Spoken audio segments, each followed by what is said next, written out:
Well, good afternoon, ladies and gentlemen. I'm Blaine Nate, and you're watching Leaving a Legacy. Thank you for tuning in. I'm here today in southeastern Kansas. It's the middle of February, and I'm here with my good buddy, Mr. Nate Carnahan. Now, as long as we've been friends, he has always called this particular pond on his place the Beaver Pond, and that gives you a hint exactly what we're going to do today. So we're going to set traps in this pond that you can see behind us. We have located tons of sign, and we wanted to invite you all to come along with me. Nate, you ready to rock and roll? I am.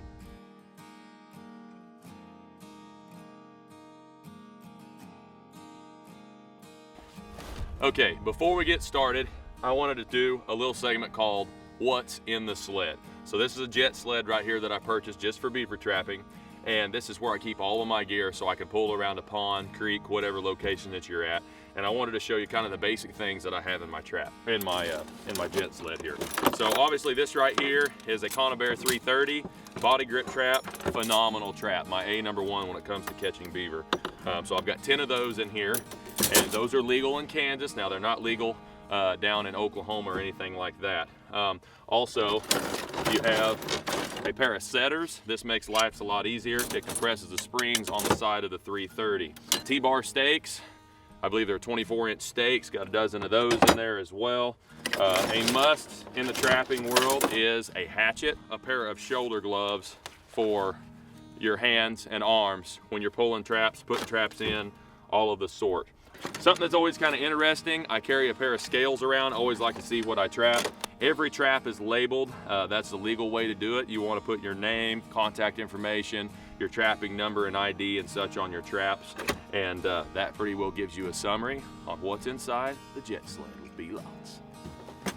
And what I'm using today is a MB Minnesota brand 550. They're target, mainly, I use them mainly for, raccoon, coyote, bobcat. They work great for that. For beaver, if you want to target the back feet, you can get a little bit bigger trap, but with us, our situation today, we're gonna be targeting the front feet. All right, so we just set our first Beaver 330. There's a lodge right here, and this is a main run. And with the ice last night, you can notice the bubbles that are under the ice. That means there was a beaver under the ice because he's breathing, brought the bubbles up. So anyway, I set this right in the run that goes out to the deep water. And what I did is the ears where the springs are, I stuck a stick in both eyes of the springs and then kind of a swivel stick between the springs so the trap doesn't move back and forth. And the main part of the trap, I don't know if you can see it, is right here about 2 inches under the water. And then I put a couple extra sticks up for a guard so they don't go around the trap. They are forced to go through the trap.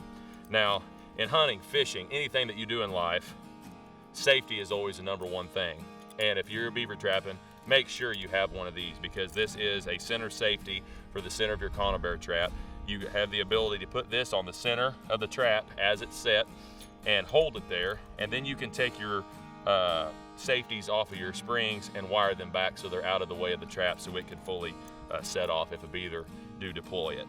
But make sure you have one of these. It's the very last thing I do every set. There's a lot of experienced trappers out there who do not use these, but in my opinion, inexperienced, experienced, all of the above, safety's #1. This is a good thing to have. Let's go set more traps. So I don't know if you can see or not, but Nate and I just set this trap, and this is a beaver trail that goes over the pond dam and drops into a little creek outlet right here behind. Them beaver been coming down this like wild maniacs, and got an old 330 just set right here, staked up and fenced off so they can't go by. And the only way they're going to get down this creek is if they go through that trap, or of course walk around it. But you can tell by this highway, it's money. Stay tuned. Here's one of the 550s here on the back part of the lodge. Hoping to get him. It's a little bit narrower here, kind of narrowing down to a smaller run, but they seem like they're using it quite a bit. Hopefully it'll have one in the morning. All right, so this is kind of a Passover spot for these beaver, and we have not been using any lures yet, mainly because we're just targeting the traveling areas where the beaver's at. But this area right here, there's several Passovers, and I wanted to get a trap down here So I'm actually going to dab this stick in the Beaver caster lure.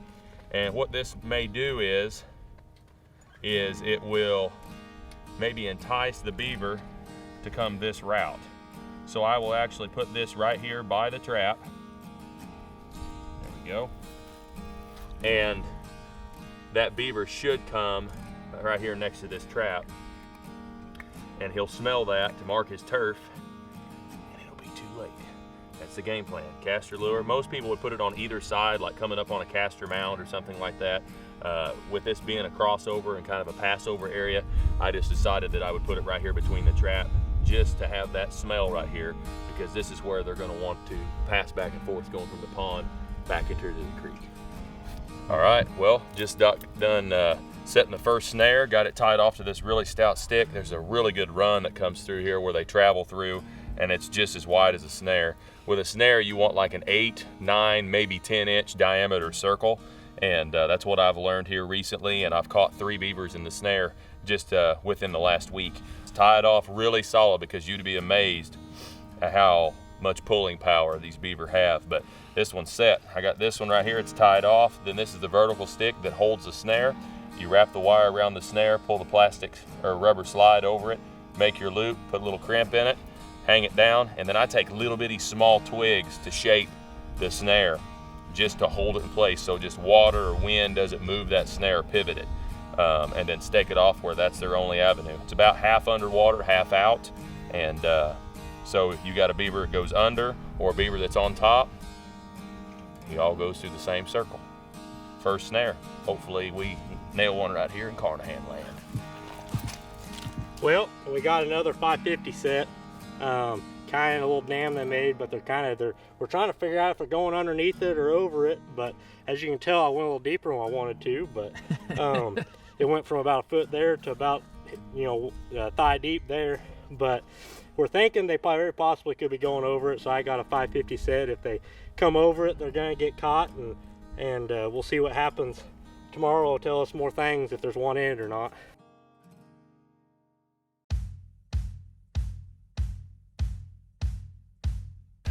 Well, welcome back. It is the next day. It's time to go check the beaver traps. We're so excited, and hopefully we got several beaver to show you, and we had a lot of success over the night. You ready to go check them, Nate? I am. Let's do it. Why are you smiling for? I just looked at the pond, and it's showing great success. Well, as of right now, it looks like we smoked them tonight. We're here at the first spot where we pulled and set the first 330, and there's a beaver in it. Right over here under the log, you watched me set that 330 yesterday and dip it. There's a beaver in it. And Nate's footholds, they were traps that he already had. These are the MB 550s. They're primarily for coyote, raccoon, bobcat. They're not necessarily for a beaver, but they will work for a front foot or maybe a back foot catch. So we decided we'd set them.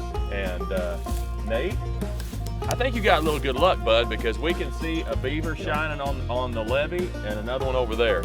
So as of right now, we have been here 2 seconds and we already have 4 beaver traps. We're gonna show you what we got. Follow along. Not out of them. This is a good beaver. This is adult beaver. This is probably a, I don't know. This is probably close to probably a 40 pound, I would say. That's a good one, man. Right in the Conibear 330. This is my #1 favorite trap, no doubt. That's a 40-pound beaver. That's awesome. I don't care, I can throw him up here on the bank. We'll reset the traps here in a little bit. That's a good one. That's a freaking Carnahan. Yeah! Heck yeah, man. Look at the flipper on him. Oh, it's awesome. That's a Big Daddy. Ain't Big Daddy no more. This is a pretty good beaver too. Holy smoke, this is a lot better beaver than I thought. That's another 40-pounder. I'm here to tell you, man, we just drilled them. That is a dandy. That might be the pair. Holy smoke. Nate, you wanna grab this bad boy from me? I never seen him. Grab a hold of him. Yeah. Ain't that something? That is. He might be 50. I don't know. We got 45 scales. anyway. We'll weigh them all.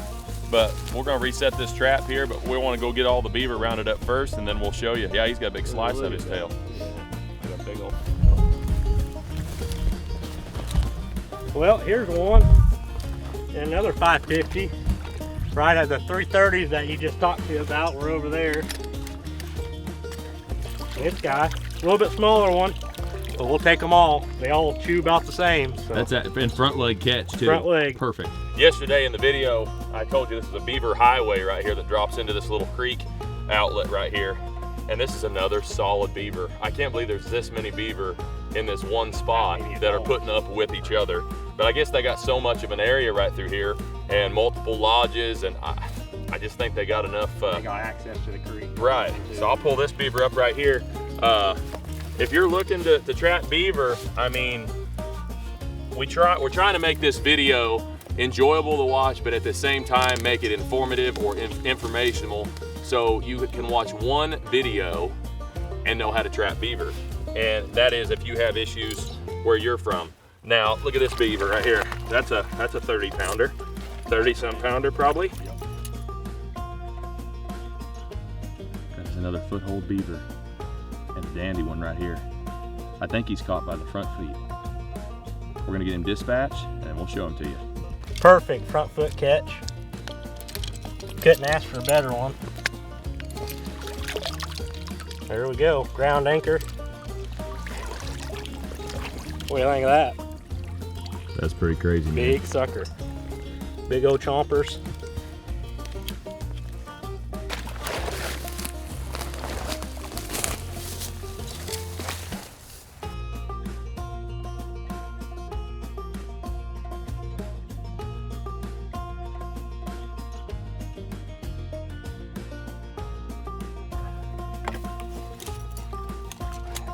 That one's a little bit bigger than the foothold beaver, I think. Yep. Still a pretty good one. Yeah, it is. Not too bad, but we had 3 Conibear 330s and 1 foothold on this lodge here. We're pretty close to it, the runs that come in and out of it. And we only had 1. I guess we caught them all over there. Apparently so. Or we'll catch him tomorrow. Yeah. We got us a really, really mad one. He's real mad, but Nate's got him. Another foothold beaver. Back foot. Back foot catch. He's not really thrilled about it. Of course, I don't know if I would be either. Take your setters to the ears of the trap.